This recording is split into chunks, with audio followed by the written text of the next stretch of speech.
Satu lagi, Hakim Agung menjadi tersangka penerima suap terkait penanganan perkara di Mahkamah Agung.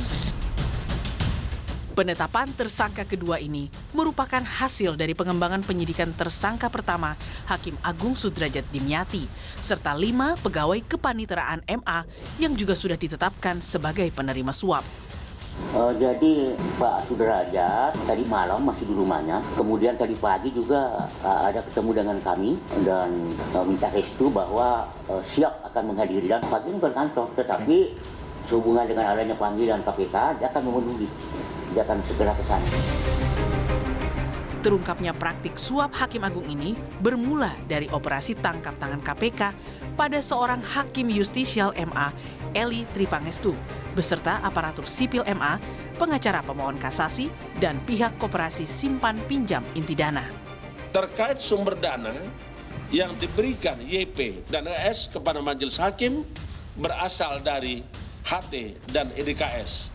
Jumlah uang yang kemudian diserahkan secara tunai oleh YP dan ES pada DY sejumlah sekitar 202.000 Singapura dolar atau setara dengan 2,2 miliar.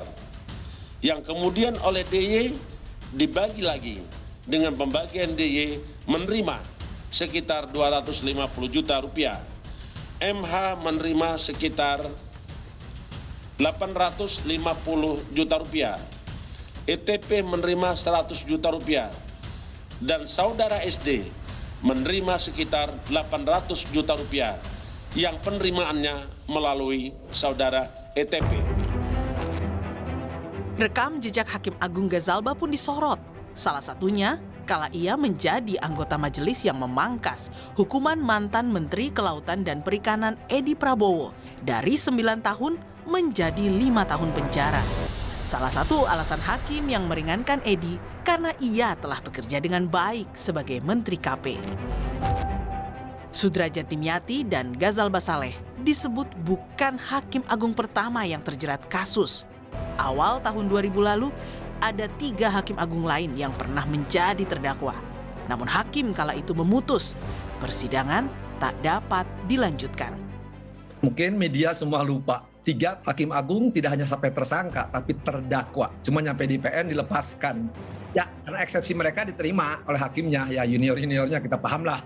Lepas, bukan bebas. Sebenarnya bisa dakwaan bisa maju lagi, cuma tidak dilanjutkan. Indikasi jual beli perkara di Mahkamah Agung disebut sudah terjadi sejak lama. Sistem pengawasan di Mahkamah Agung pun dikritik karena dianggap gagal mendeteksi mafia perkara di tubuh MA. Data KPK menunjukkan ada 34 koruptor dari aparat penegak dan pelaku hukum. 21 diantaranya merupakan hakim dari seluruh tingkat, mulai dari pengadilan negeri hingga hakim Mahkamah Agung. Sejatinya, hakim menyandang predikat wakil Tuhan karena diberi tugas dan tanggung jawab mengadili pihak yang benar dan salah. Namun ketika para wakil Tuhan ini justru termakan godaan dan rayuan rasuah, kemana lagi masyarakat bisa mempercayakan penegakan keadilan?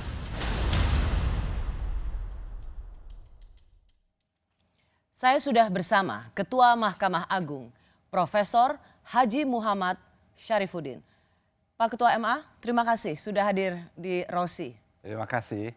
Malam ini saya boleh hadir bersama Mbak Rosi di studio. Saya sungguh menghargai Pak KMA karena Bapak memenuhi undangan kami di saat institusi ini sungguh-sungguh mendapat sorotan. Izinkan saya memulai satu pertanyaan awal, Pak Syaf, yaitu tentang 2 Hakim Agung. Awalnya 1 untuk perkara korupsi simpan pinjam koperasi, lalu kemudian ada 1 lagi sehingga ada 2. Bagaimana Bapak melihat peristiwa ini? Apakah ini sesuatu yang mengejutkan atau sebenarnya sebagai seorang ketua hakim Mahkamah Agung, Bapak sudah melihat memang ini akan datang waktunya? Yang pertama, tentu ini mengejutkan saya karena saya tidak menduga ini akan terjadi. Tapi di balik saya merasa terkejut karena tidak ada catatan-catatan dari track record atau dari temuan-temuan kita yang negatif dari keduanya ini. Namun di sisi lain, saya merasa bersedih, Mbak Rosi. Kenapa saya merasa bersedih? Karena mereka ini kan teman kerja saya, tiap hari saya ketemu. Dan anggota di bawah itu kan, staf-staf itu juga anak-anak saya. Nah sekarang mereka kan sudah ditetapkan sebagai tersangka dan bahkan ada yang sudah ditahan kan. Ya. Nah tentu persoalan hukumnya kita akan serahkan sepenuhnya kepada KPK untuk menindaklanjuti dan kita mendukung sepenuhnya. Hanya harapan kita hendaknya azas praduga tidak bersalah tetap ditegakkan dan prosesnya berjalan sesuai menurut ketentuan yang berlaku. Ya. Pak KMA mengatakan sungguh terkejut karena melihat selama ini berinteraksi dan tidak melihat ada sesuatu yang mencurigakan. Publik terkejut karena wow, sepanjang sejarah di bawah kepemimpinan Bapak, 2 hakim agung menjadi tersangka korupsi oleh KPK. Meskipun Pak Saf, publik juga melihat begini, ya memang sudah menjadi rahasia umum di Mahkamah Agung itu, jual beli perkara bukanlah sesuatu yang tersembunyi. Itu menjadi rahasia umum Pak Saf. Jadi yang ingin saya katakan, ada 2 hakim agung tersangka ini terkejut, tapi buat publik ya memang sudah layak dan semestinya. Baik, tapi kita kan punya badan pengawasan Mbak Rosi. Punya badan pengawasan, di samping badan pengawasan kan juga ada komisi yudisial yang mengawasi kode etik dan pedoman perilaku hakim. Baik dari catatan badan pengawasan maupun dari catatan komisi yudisial yang disampaikan kepada kita, tidak ada catatan yang masuk ke kita bahwa kedua orang ini melakukan pelanggaran kode etik. Itu yang saya maksud. Kalau saya balik pertanyaannya Pak, ketika ada dewan pengawasan, Ya. ada komisi yudisial tidak menerima catatan ini, bukan berarti mereka telah atau tidak pernah melakukan upaya pemerasan jual beli perkara. Bisa saja ada masukan tetapi tidak didengar oleh KY maupun dewan pengawas, sebutannya Badan pengawas. badan pengawas. Ya. Jadi memang ada pembiaran oleh badan pengawas terhadap track record 2 hakim ini. Saya rasa tidak ya Pak. Jadi kita di badan pengawasan itu, saya pernah menjadi kepala badan pengawasan ini. Kita turun ke lapangan, menurunkan tim, itu semuanya terbuka ya Pak. Kalau memang ada temuan-temuan kita, pasti kita proses. Karena memang itu sudah tugas dari badan pengawasan itu. Oke. Nah, cuma kadang-kadang kan badan pengawasan ini kan manusia juga. Ya, dia tentu sebatas perangkat peraturan-peraturan yang ada pada kita yang dia laksanakan. Dia tidak bisa mengikuti rekam jejak hakim atau aparat ini sampai dia pulang ke rumahnya sana. Ya. Nah, tentu terbatas. Pak, saya mau minta klarifikasi Pak. Ya. Waktu itu setelah Hakim Agung Sudrajat Dimyati menjadi tersangka KPK, Ya. itu disebutkan bahwa sebelum ke KPK, Hakim Agung itu menemui pimpinan dulu katanya. Dan meminta restu pada pimpinan KPK. Ini, ke pimpinan MA bukan Ya. KPK. Ya, ya. Yang mau saya tanyakan, siapa yang memberikan restu? Dan restu seperti apa yang diberikan oleh pimpinan MA? Bukan restu ya. Kita kan tidak tahu masalahnya Mbak Rosi. Pada waktu itu sama sekali Kan nggak belum tahu. tahu kan, cuma dengar berita kita dengar berita bahwa dia sudah jadi tersangka kan begitu waktu itu. Saya telepon dia, Pak Derajat, Anda di mana? Saya ada di rumah Pak katanya. Nah, begitu. Ini saya bingung katanya, saya jadikan tersangka. Begitu. Pagi-pagi dia datang ke kantor, kita kumpul di situ sesama pimpinan, kita tanya sama dia, loh, Bapak di mana semalam? Ada di rumah katanya. Loh, ini kan Bapak sudah ditetapkan sebagai tersangka dan diminta untuk datang ke KPK kan begitu. Nah, ya ini sudah ketentuan hukum begini, saya bilang ini diminta supaya Bapak datang ke sana. Ya, kita persilahkan. Dan dia ketika itu bilang sama kita bahwa dia clean katanya, dia tidak ada apa-apa. Kan begitu kan kita sempat tanya loh Mbak. Dia clean, dia tidak ada apa-apa. Lah, saya bilang silakan aja. Nanti Bapak buktikan saja di sana. Kalau memang tidak silakan aja, akan gitu penuhi panggilannya. Oke, Ya. jadi untuk saya klarifikasi pada Ketua MA, jadi bahkan Ketua MA sendiri tidak tahu ada satu hakim agung awalnya jadi tersangka KPK, jadi tidak ada koordinasi dulu antara, bukan koordinasi, tetapi semacam ada informasi awal yang diberikan KPK pada Ketua MA bahwa ada hakim agung yang jadi tersangka, itu nggak ada ya Pak? Ya? Oh, enggak. Oke, good. Baik. Bapak tahu dari berita? Iya. Jadi seorang Ketua Mahkamah Agung tahu hakim agungnya itu jadi dari berita? Iya. Dan Bapak panggil beliau? Saya telepon. Itu saya tahu. Kalau enggak saya telepon, saya enggak tahu. Saya kan, kok jadi tersangka ini? Di mana ini anggota saya? Saya tanya, di mana? Nah, itu jawabnya seperti yang saya sebutkan tadi. Saya di rumah, Pak. Semalam ada di rumah katanya. Ya, karena memang ia tidak masuk dalam OTT. Dia, maksud saya, Hakim Agung Sudrajat Dimyati itu tidak masuk dalam di OTT. Baru dalam penyidikan dijelaskan oleh KPK. Iya, iya. Ya. Apa namanya, saya kan tahunya belakangan Mbak Rosi. Jadi setelah cerita belakangan bahwa rupanya pada malam hari itu sudah ada berapa staf yang ditangkap, kan begitu ya. Nah, itu saya baru tahu rupanya rangkaian dari cerita-cerita staf itu, nah merembetlah ke Sudrajat ini. Ya. Begitu. Pak Safruddin, saya juga mau konfirmasi ke Bapak. Setelah ada penetapan tersangka oleh pada Hakim Agung, itu kemudian gedung Mahkamah Agung dijaga tentara. Oh, iya. Apakah ini simbol atau pesan yang Bapak kirimkan pada KPK supaya jangan ganggu kami karena kami dijaga militer? Enggak, bukan begitu Mbak Rosi. Jadi ya sebetulnya dijaga militer ini kan seperti mau perang ya. Nah, sebetulnya itu bukan dengan KPK. Perang itu justru dengan koruptor itu yang kita maksudkan. Kenapa begitu? Kejadian Sudrajat ini, Sudrajatnya kan tidur di rumah, Mbak. Bagi Hakim Agung yang lain, loh ini bisa saja kami sedang tidur di rumah, tiba-tiba orang di bawah yang tanpa sepengetahuan Hakim Agungnya, karena Hakim Agung itu kan memutus perkara kan tiap hari, Mbak. Tiba-tiba dia jadi tersangka, kan begitu. Nah, lalu bagaimana ini caranya? Karena ini kan agak berubah modusnya, Mbak. Kalau selama ini biasanya kan ke panitera, ke Hakim Agungnya, ini kan tidak. Justru lewat staf, oknum staf lah ya, anak kita lah itu sebetulnya juga.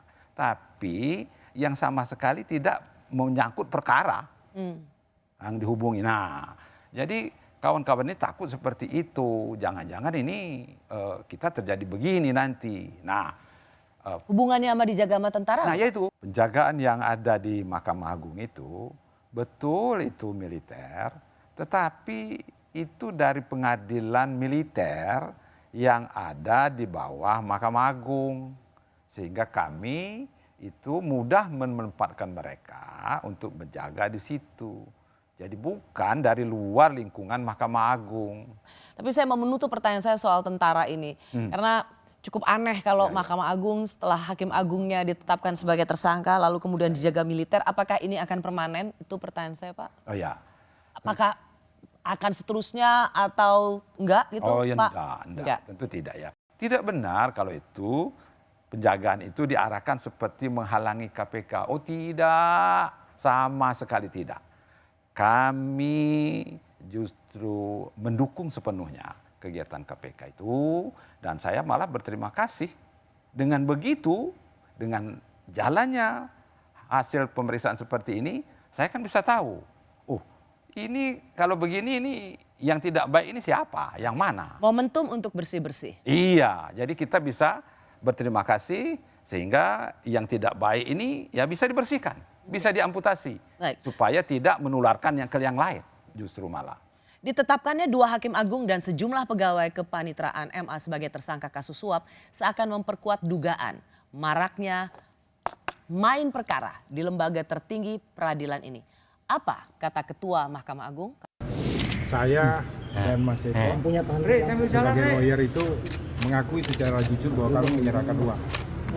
Menyerahkan uang kepada salah seorang di Mahkamah Agung, tapi kami tidak tahu dia panitera atau bukan. Intinya kami akan buka semuanya, kami siap menerima hukumannya, karena itu ketaatan kami ya. Sebagai penegak hukum, kami merasa moralitas kami sangat rendah. Kami bersedia untuk dihukum yang seberat-beratnya dan harapan kepada semua pengacara tidak mengulangi hal-hal seperti ini. Bang, yang Anda mau katakan bahwa Anda mengalami pemerasan demikian atau sebaliknya atau seperti apa? Memang awalnya ada permintaan atau niat awal itu dari siapa? Ada permintaan. Intinya ada permintaan. Artinya bahwa permintaan itu yang disampaikan Desi kepada Anda atau langsung Pak Sudrajat? Boleh ya? Hah? Gimana? Oh bukan, saya tidak kenal sama Hakim Agung. Oh nggak kenal, berarti dari Desinya ya? Iya, nggak kenal. Oh gitu. Bersama saya Ketua Mahkamah Agung Profesor Haji Muhammad Syafruddin. Pak Saf, ada permintaan. Jadi ini menunjukkan atau frasenya ingin memperlihatkan bahwa ada permintaan dari Mahkamah Agung. Terlepas siapapun yang meminta itu. Maksudnya permintaan Supaya perkara ini bisa sesuai dengan keinginan kliennya, pemohonnya, pengacaranya. Jadi frasenya di sini ada permintaan, itu yang saya dengar tadi.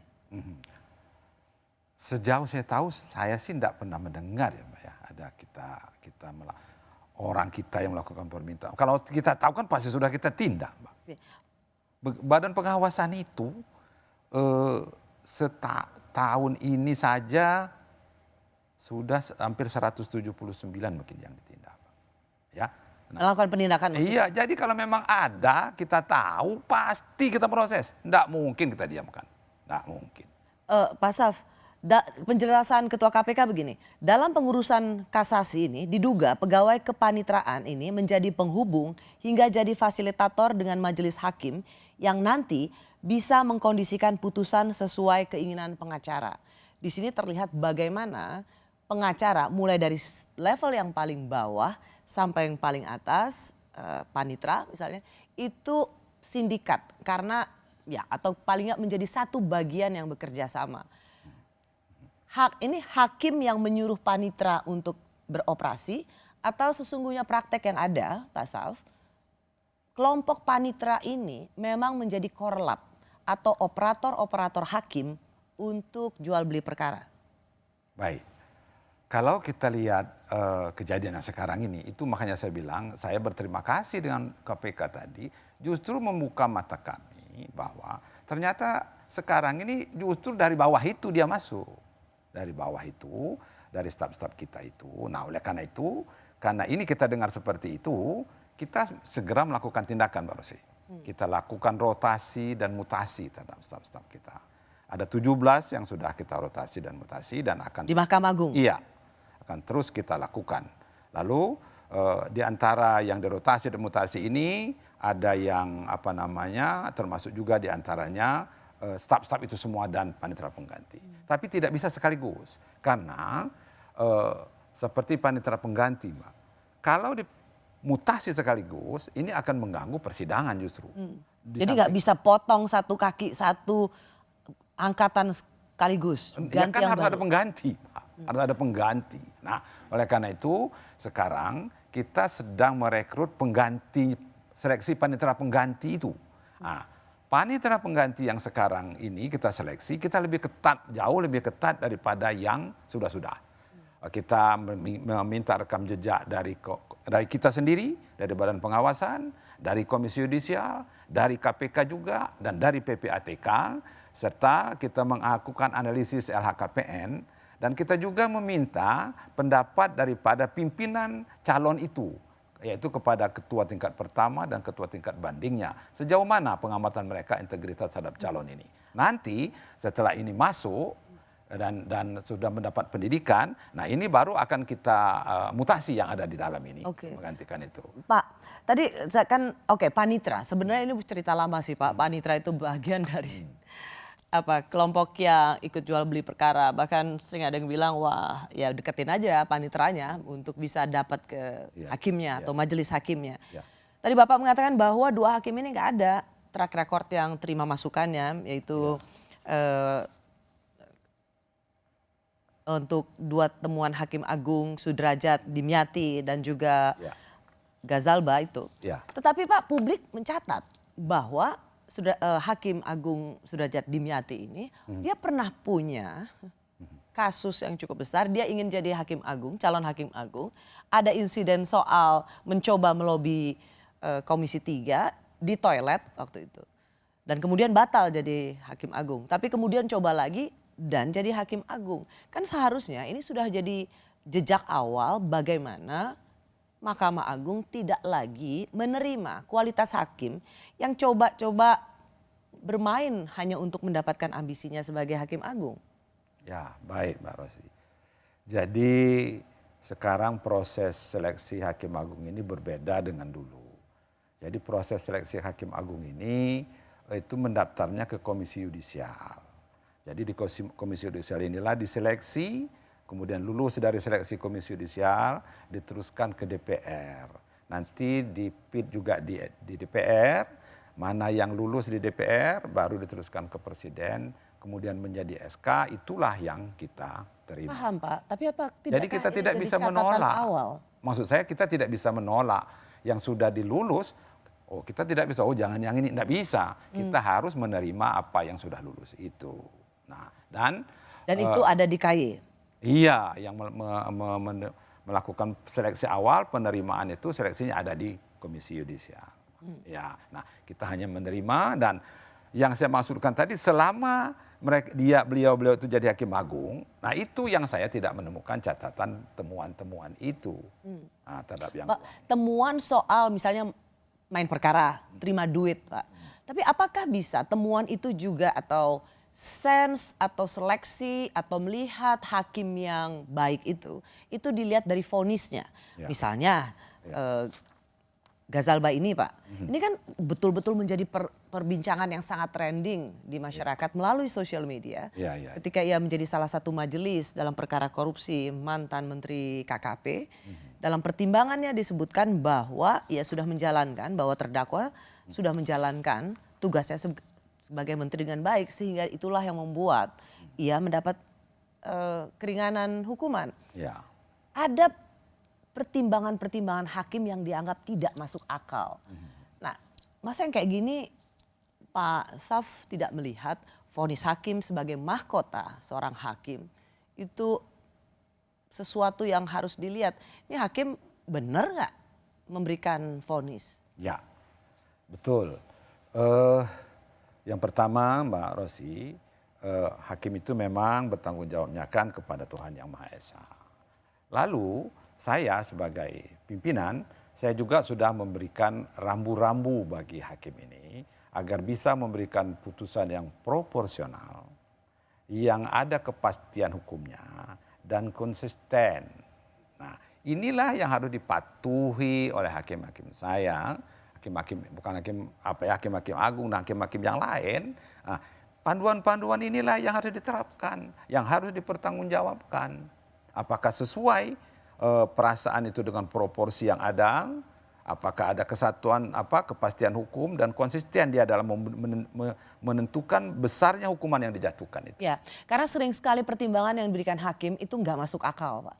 Iya. Tidak masuk akal seorang menteri dihukum, dijatuhin vonis, kemudian pertimbangan baiknya adalah karena dia sudah menjalankan dengan baik tugasnya sebagai menteri. Kalau dia menjalankan tugasnya sebagai menteri dengan baik, dia tidak akan korupsi. Iya. Atau pertimbangan hakim yang mengatakan bahwa ia sudah dibully oleh masyarakat sehingga itu menjadi pertimbangan hakim. Mendengar penjelasan hakim seperti itu membuat masyarakat marah sih Pak. Iya. Dan itu menjadikan vonis dikurangi gitu. Iya. Ada apa dengan hakim-hakim kita? Iya. Jadi pimpinan ini sudah memberikan rambu-rambu yang saya sebutkan tadi. Jadi ini kita harapkan bukan hanya di Mahkamah Agung, di semua peradilan. Supaya memberikan hukuman itu yang proporsional, yang tidak terjadi disparitas, yang ada kepastian hukum, yang konsekuen. Kita sudah membuat ada kesepakatan kamar, ada sentencing guideline khusus untuk tipikor itu, ada jurisprudensi yang bisa dilihat oleh hakim-hakim ini hanya dengan mengklik direktori putusan sudah bisa dia lihat rambu-rambu itu. Nah, ini yang kita harapkan kepada hakim-hakim ini agar ini menjadi pelajaran, menjadi pertimbangan betul ketika kita menjatuhkan hukuman itu. Nah, Karena catatan KPK sebenarnya tak kurang dari 21 hakim. Tentu Hakim Agung baru 2. Harapannya berhenti di 2, Pak. Nggak kurang dari 21 hakim terbukti praktek korupsi. Artinya di sini saya mau mengatakan bahwa nggak heran kalau ada 21 hakim berdasarkan catatan KPK yang terbukti praktek korupsi.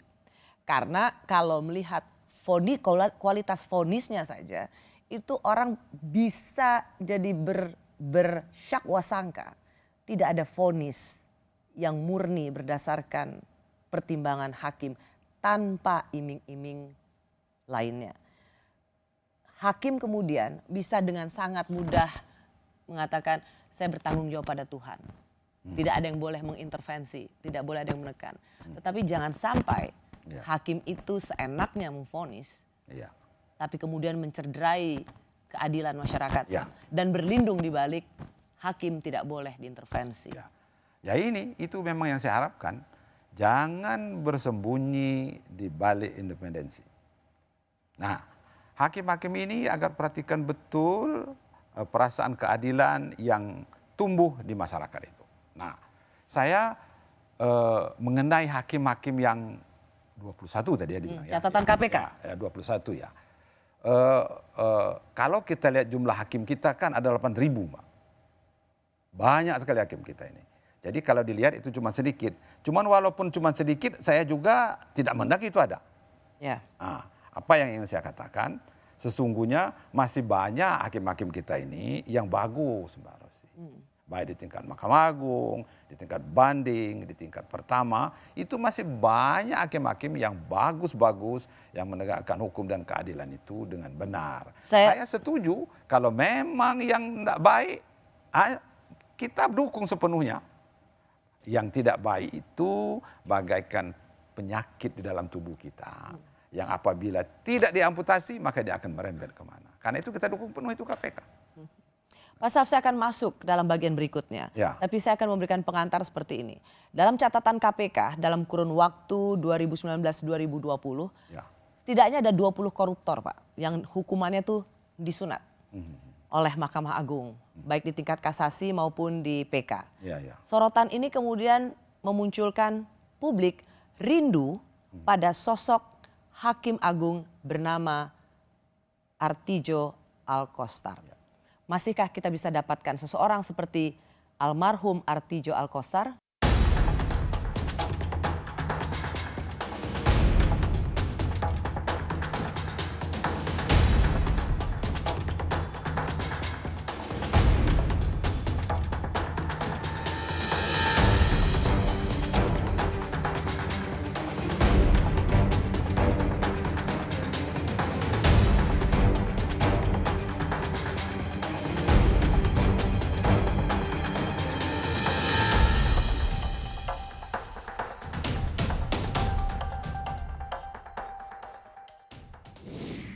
Saya masih bersama Ketua Mahkamah Agung Republik Indonesia, Profesor Haji Muhammad Syafruddin. Pak Saf, di zaman Bapak, bahkan ya saya mau bicara zaman Bapak, termasuk juga sebelumnya, itu banyak sekali kasasi maupun PK, itu justru dipotong, terutama untuk kasus-kasus korupsi besar. Kok bisa? Ya, seperti saya sebutkan tadi, saya berulang-ulang menyampaikan, saya minta hakim-hakim saya semuanya jangan bersembunyi di balik independensi. Tegakkan hukum itu sesuai dengan rasa keadilan dan kepastian hukum yang ada dan tumbuh berkembang di dalam masyarakat. Nah, saya tidak bisa menjatuhkan hukuman kepada hakim kalau dia menjatuhkan, misalkan dia mengurangi hukuman. Nah, saya tidak bisa langsung menghukum dia.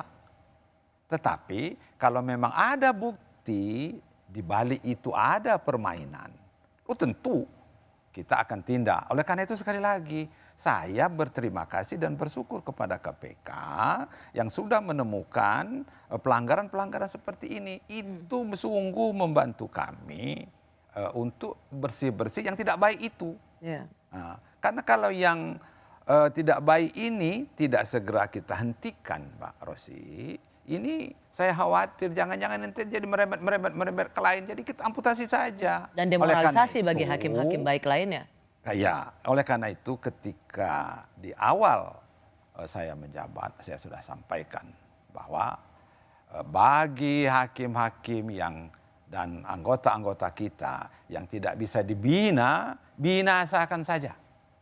Itu di awal saya menjabat sudah saya sampaikan begitu. Kenapa? Karena saya memang berangkat dari pengawasan. Kalau dibinasakan gimana? Mutasi atau apa, Pak? Ya dibinasakan dalam artian di sana, kalau memang terbukti ya dipidana, diberhentikan. Itu artinya diamputasi supaya dia tidak merembet ke yang lain kayak penyakit lah begitu. Oke, kita bicara soal susah Pak cari bukti Pak.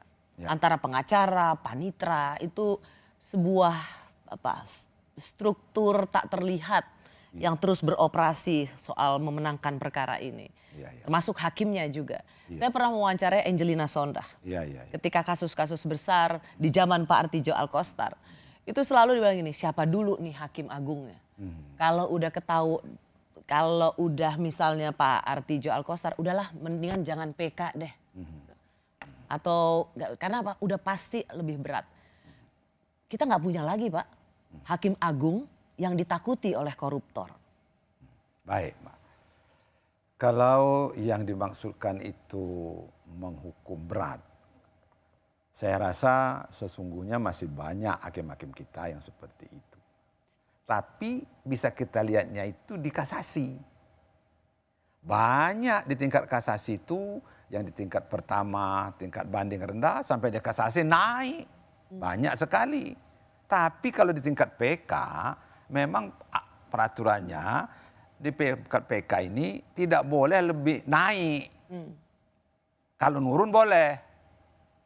Nah, jadi memang kalau di tingkat kasasi masih banyak kita lihat. Hanya yang kita lihat kasus-kasus korupsi besar yang menyita masyarakat. Ya. Itu di kasasi malah dipotong, Pak. Ya, mungkin ada beberapa di antaranya begitu, Mbak Rosia. Tapi Biasanya, ada juga yang beberapa di antaranya yang lain yang naik. Ada juga seperti itu, banyak juga.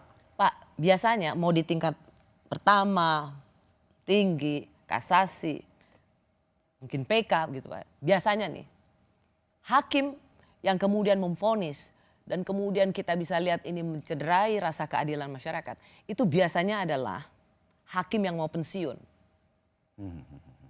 Benar nggak? Ya, saya sih tidak bisa membenarkan seperti itu ya. Karena banyak juga hakim yang mau pensiun yang tidak begitu. Yang sudah pensiun, yang mau pensiun, yang tapi tidak ini adalah begitu. salah satu pola yang kami baca. Tetapi bahwa ada kalau juga udah mau memang. deket mau pensiun, udahlah terserah aja dia kasih vonis karena ada sesuatu di dalamnya. Benar nggak Pak? Memang ada juga mungkin bisa dilihat satu dua yang seperti itu ya. Tapi tidak semua seperti itu. Tidak semua seperti itu. Banyak hakim kita yang sudah pensiun ini yang tidak begitu. Ya mungkin ada juga satu dua ya yang begitu. Nah tapi ini kan saya tetap mengharapkan kepada hakim seperti yang saya sebutkan tadi. Mau pensiun, tidak mau pensiun, masih baru, sudah lama. Kalau menjatuhkan hukuman agar proporsional. Sesuai dengan tingkat kesalahannya. Nah ini yang Menurut Bapak apakah arahan dari Ketua Mahkamah Agung diikuti oleh hakim-hakimnya? Sejauh yang saya tahu, karena peraturan itu sudah kita berikan banyak sekali Pak. Lewat peraturan Mahkamah Agung, lewat SEMA, lewat pembinaan. Ini kita sampaikan kepada semua hakim supaya ini ditaati apa yang sudah kita laksanakan ini. Bahkan kita sudah membuat sentencing guideline yang saya sebutkan tadi untuk khusus pasal 2 dan pasal 3 tindak pidana korupsi itu. Ini sudah betul-betul kita arahkan agar hukuman itu sesuai dengan perasaan keadilan yang hidup dan berkembang di masyarakat. Contoh yang Pak. Dan sesuai dengan sesuai dengan tuntutan hukum itu sendiri. Contoh yang paling baru adalah binomo Pak, soal bagaimana para nasabah saat mengeluh vonis hakim itu juga jauh lebih rendah daripada tuntutan jaksa. Tuntutan jaksa penjara 15 tahun, tetapi kemudian oleh hakim hanya 10 tahun. Dan yang paling dianggap menyakitkan oleh masyarakat yang tertipu oleh binomo ini adalah barang buktinya itu oleh hakim disita oleh negara. Padahal tuntutan jaksa, barang bukti 220 sampai 258, saya bicara soal aset, itu dikembalikan kepada para saksi korban melalui paguyuban atau perkumpulan trader Indonesia Bersatu. Saya tahu bahwa Bapak tidak mungkin masuk ke dalam teknis, tapi saya ingin memberikan contoh bagaimana tuntutan jaksa sudah tinggi, mengembalikan aset untuk dibagi pada para nasabah yang menjadi korban. Hakim memutuskan sesuatu yang dianggap tidak adil bagi korban penipuan ini. Ya. Baik. Ya, saya tentu tidak bisa masuk ke dalam perkara itu karena itu kan menjadi otoritas dari hakim yang bersangkutan. Tapi saya sebutkan tadi, saya minta kepada para hakim-hakim ini, sudah saya sebut tadi, supaya jangan bersembunyi di balik independensi itu. Nah, saya minta hakim-hakim ini betul-betul melihat menjatuhkan pidana itu sesuai dengan proporsinya yang saya sebutkan tadi. Sesuai dengan rasa keadilan, sesuai dengan perbuatan yang dia lakukan. Sehingga bisa kita ini betul-betul memberikan rasa keadilan kepada para pencari keadilan, baik kepada para korbannya maksud saya, maupun kepada si pelakunya itu sendiri. Hukuman yang pas itu yang mana? Yang memenuhi persyaratan itu yang mana? Rambu itu sudah kita berikan semua. Nah, ini yang saya minta supaya ke depan ini semakin menjadi perhatian yang lebih lagi. Karena ini kita tidak mengharapkan hal itu terjadi. Presiden Jokowi merespons penetapan tersangka Hakim Agung dengan meminta Menko Polhukam segera mereformasi sektor hukum dan peradilan di Indonesia. Bahkan Menko Polhukam, Pak KMA, mengatakan Presiden Jokowi itu marah. Sampai selesai proses hukum yang ada di KPK. Yang pertama itu. Yang kedua memang saya melihat ada urgensi yang sangat penting untuk reformasi bidang hukum kita. Dan itu sudah saya perintahkan kepada Menko Polhukam. Upaya penegakan hukum, terutama upaya pemberantasan korupsi itu banyak gembos sesudah masuk ke MA. Kadangkala seorang koruptor dibebaskan di tingkat Mahkamah Agung atau di korting hukumannya dengan diskon yang sangat besar. Tapi saya akan segera mencari formula bersama para pakar, LSM dan sebagainya untuk berdiskusi. Mari cari jalan keluar yang baik. Lalu sesudah itu tahap berikutnya akan bicara dengan tentu para lembaga-lembaga penegak hukum agar apa yang kita kerjakan itu bisa diserap. Bersama saya Ketua Mahkamah Agung Profesor Haji Muhammad Syarfuddin. Pak Syaf tadi sudah dengar. Ya. Jadi banyak sekali perkara-perkara itu justru digembosin terutama koruptor seperti yang tadi saya katakan justru di Mahkamah Agung. Dan biasanya kemudian ya sama Bapak bilang sudah memberikan betul-betul arahan pada hakim-hakim. Dari sisi eksekutif juga nggak bisa bilang apa-apa. Pak Syaf,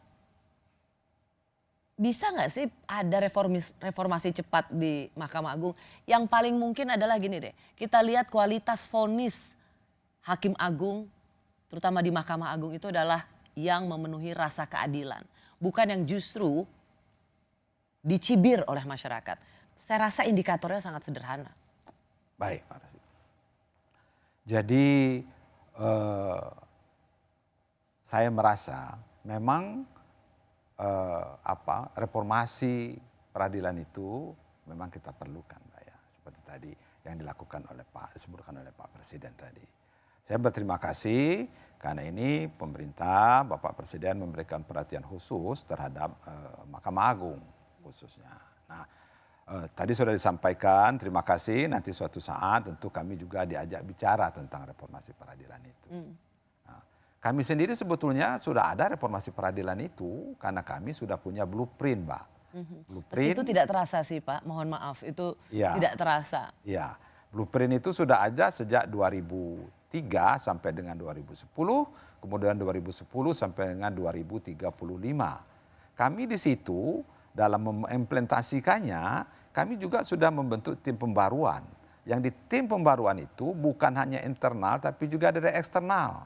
Dari eksternal itu kita mengikut sertakan para akademisi, misalkan dari Andalas, Pak Yuliandri, dari Gajah Mada, Profesor Sigit, dari Pajajaran, Profesor Susi, Profesor Topo Santoso dari UI. Bapak ingin Pak mengatakan Ahmad bahwa Santosa. semua pakar itu ikut terlibat Iya. untuk menjadi bagian dari reformasi Ya, Mahkamah Agung. juga unsur masyarakat sipil Oke. Pak, ikut memberikan masukan kepada kami untuk menangkap aspirasi masyarakat dan ekspektasi masyarakat apa yang ingin kami implementasikan. Itu yang kami jalankan sekarang ini sudah jauh melampaui, lebih cepat kira-kira daripada yang diatur di dalam blueprint itu. ya, Pak Syaf, salah satu juga yang dikatakan oleh Pak Mahfud, Menko Polhukam, hukum berat Hakim Agung yang tersangka kasus korupsi. Kenapa? Karena ini untuk mencegah adanya esprit de corps atau ingin melindungi sesama kolega. Karena yang akan mengadili nanti meskipun itu di tipikor itu adalah hakim-hakim koleganya sendiri. Apakah Ketua Mahkamah Agung bisa memberikan jaminan bahwa hakim-hakim nanti yang akan mengadili itu bebas dari rasa takut atau sungkan pada koleganya sendiri? Saya melihat selama ini itu kan sudah jalan, Pak, bahwa setiap hakim yang melakukan pelanggaran dan diadili kan itu kan diadili oleh hakim kita juga, kan tidak ada hakim yang adil. Tidak ada di situ merasa sungkan, rasa segan. Dihukum saja seperti apa adanya sesuai dengan kadar kesalahannya itu.